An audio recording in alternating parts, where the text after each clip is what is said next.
إن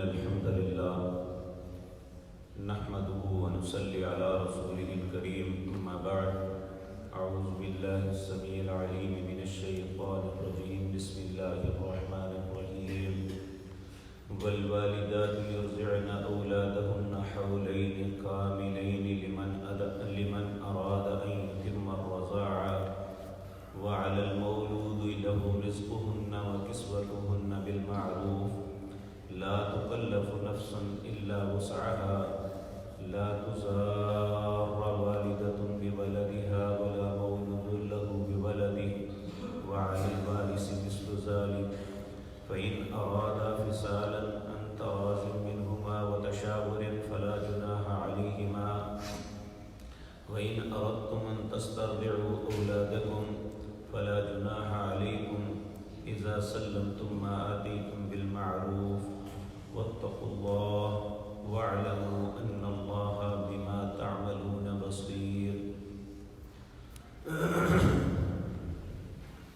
حضرات محترم، طلاق کے مسائل کے بعد ایک اہم بات کی طرف اللہ رب العزت نے توجہ دلائی ہے. یہ بات ہر باشعور انسان سمجھتا ہے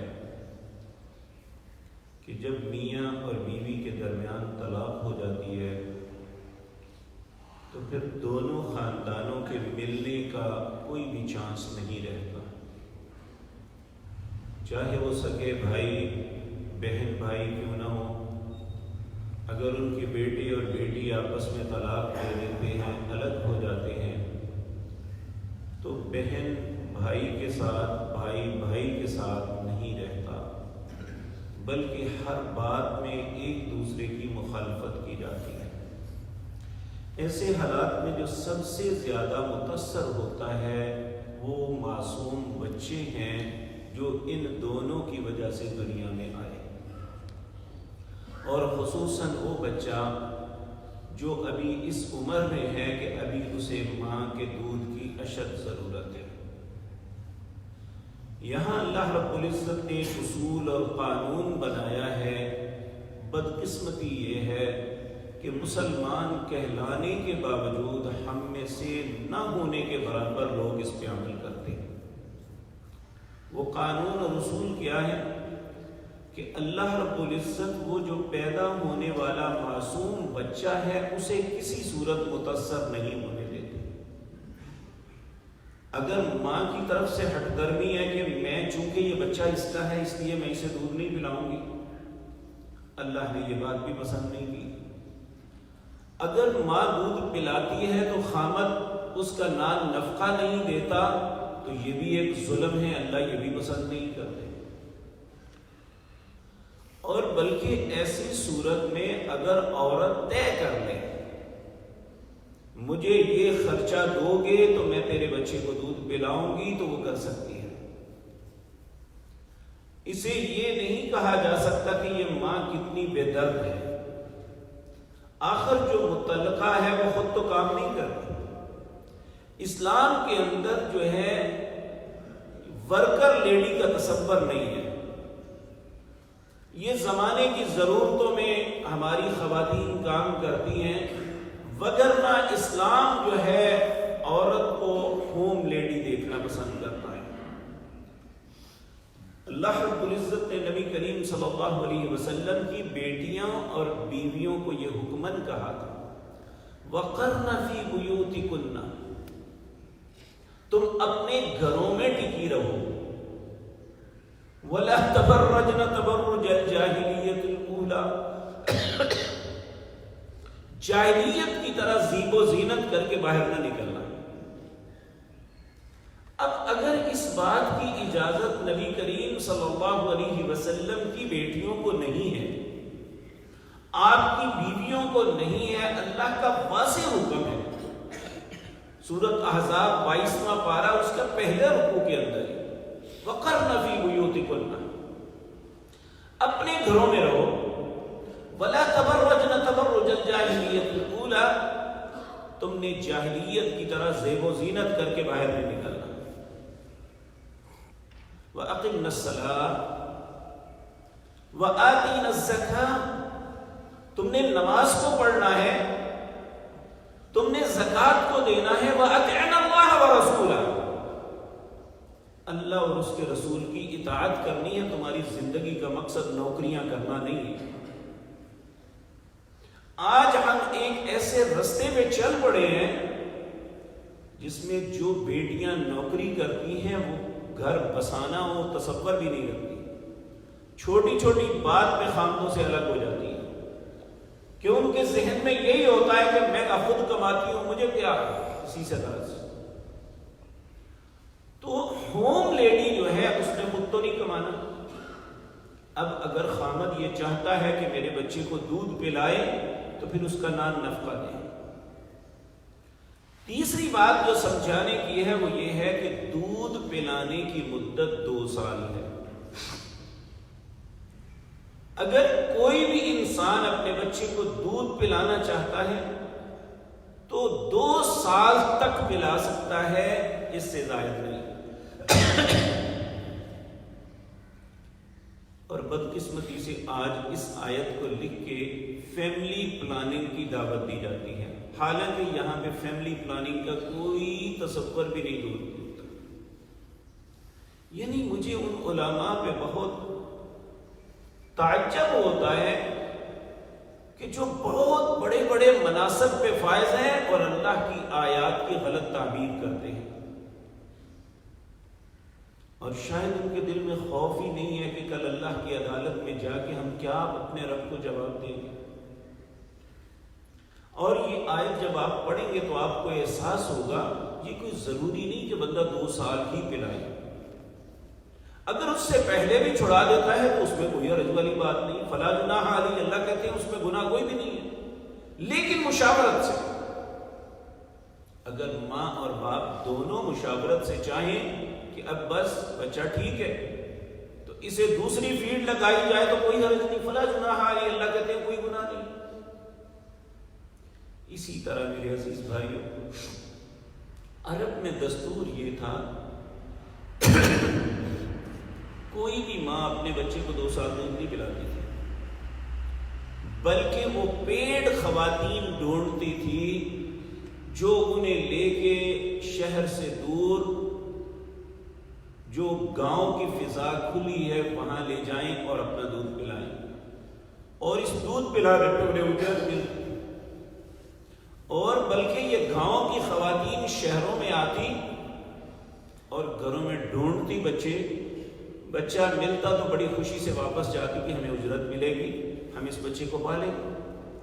جس طرح کہ نبی کریم صلی اللہ علیہ وسلم کے متعلق بھی ملتا ہے کہ آپ کو حلیمہ سعدیہ یہ طائف سے تقریباً 50 کلومیٹر آگے ایک جگہ ہے، وہاں سے چلی، اور جن لوگوں نے طائف کا رستہ دیکھا ہوا ہے نا، حقیقت بات یہ ہے کہ آج انسان سوچ سوچ کے رونگٹے کھڑے ہو جاتے ہیں کہ اتنا دشوار گزار رستہ ہے، اتنی زبردست چڑھائی ہے اور اتنا روڈوں میں ٹیڑھا پن ہے۔ اب تو بہت خوبصورت سڑکیں بنی ہوئی ہیں، اور اس وقت جب یہ سب کچھ نہیں تھا نبی کریم کیسے پہنچے تھے وہاں پہ؟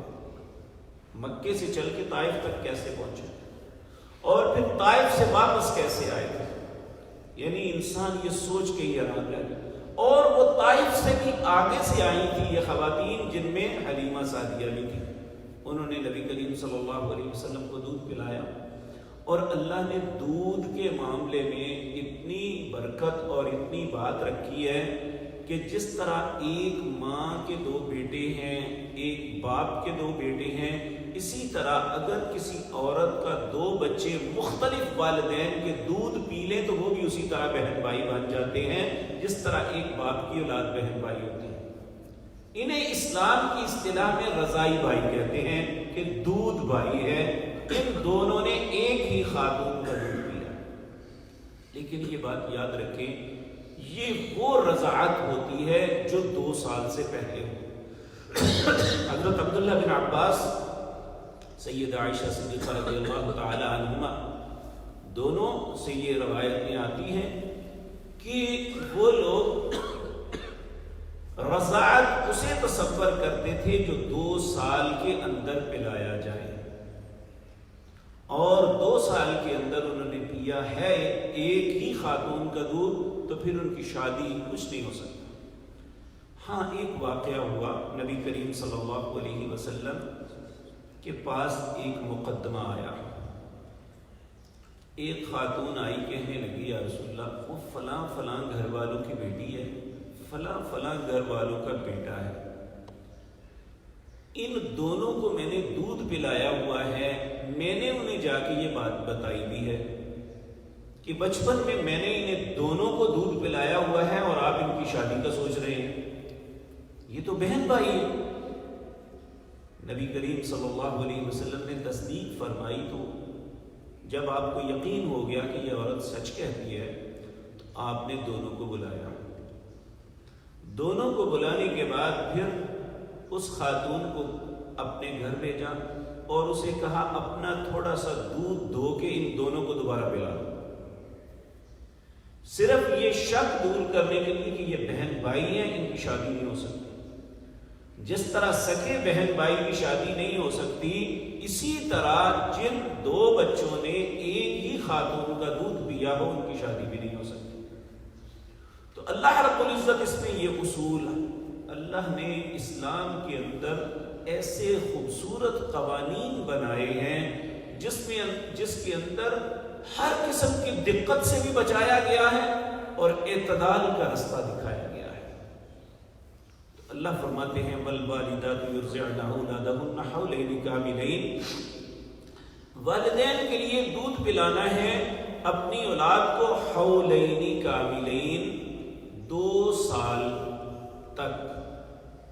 اب بعض ائمہ کرام 30 مہینے کہتے ہیں، وہ ان کی غلطی ہے، صحیح بات وہی ہے جو اللہ رب العزت نے اپنی پاک کلام میں فرمائی، حولین کاملین۔ اگر کوئی پوری مدت پلانا چاہتا ہے تو 2 سال پلا سکتا ہے۔ لمن اراد ان یتم الرضاعہ، یہ ہر اس شخص کے لیے ہے جو مکمل رضاعت کا ارادہ رکھتا ہے۔ وعلی المولود لہ رزقہن وکسوتہن بالمعروف، اب وہ عورت اگر طلاق یافتہ ہے تو پھر خامد کو حکم دیا کہ مولود یعنی جس نے بچہ جنا ہوا ہے، وہ جو دودھ پلا رہی ہے، اس کا رزق، اس کا لباس تمہارے ذمہ ہے، اچھے طریقے سے اسے دینا ہے۔ ولا مولود لہ بولد، ہاں پھر فرمایا لا تکلف نفسا الا وسعها، کوئی شخص اس چیز کا مکلف نہیں ہے جس کی وہ طاقت نہیں رکھتا۔ اب عورت شرط لگا دے کہ میں اتنے ہی پیسے لینے ہیں اور مرد وہ استطاعت نہ رکھتا ہو، تو اللہ نے عورت کو بھی پابند بنایا کہ وہ چیز کا تقاضا نہیں کرنا جو خامد دے نہیں سکتا۔ تو کہا لا تکلف نفسا الا وسعها، لا تضار والدۃ بولدها، نہ تو بچے کو تکلیف دینی ہے نہ اس کی ماں کو، اور اسی طرح نہ بچے کو تکلیف دینی ہے نہ اس کے باپ کو، یعنی صرف اس لیے چھوڑ دو تم کہ میری مرضی کے پیسے نہیں مل رہے، اب میں بچے کو دودھ نہیں پلاؤں گی۔ اللہ نے کہا لا تضار والدۃ بولدها، اسے تکلیف نہیں دے سکتے تم، اور تمہیں ہر صورت کمپرومائز کرنا ہے اس بات پہ جس کی وہ استطاعت کرتا ہے۔ جس طرح کہ اب بھی بعض عدالتیں بعض لوگوں کو وہ بیچارے روتے بلکتے ہیں کہ میری ساری تنخواہ اتنی نہیں ہے، مجھے اتنی اجرت ہی نہیں ملتی، میں کیسے اسے دوں گا، لیکن عدالت نہیں سنتی۔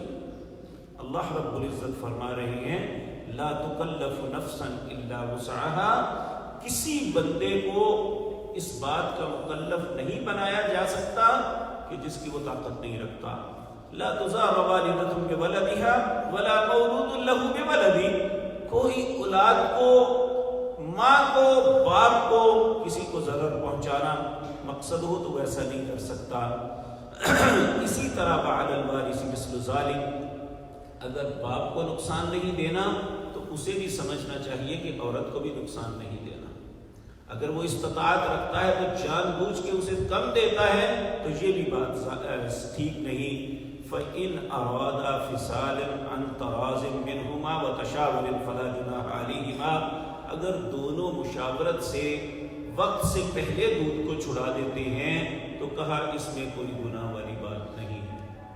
اگر وہ 6 ماہ بعد، 8 ماہ بعد، سال بعد جب بھی چھڑانا چاہے، اکیلا عورت بھی فیصلہ نہیں کر سکتی، اکیلا مرد بھی فیصلہ نہیں کر سکتا، کہا وَتَشَاوُرٍ، وہ دونوں مشاورت کے ساتھ، کمپرومائز کے ساتھ اگر ایسا فیصلہ کرتے ہیں تو فلا جناح علیہما، پھر ان پہ کوئی گناہ نہیں، وہ اس کو دودھ چھڑا سکتے ہیں۔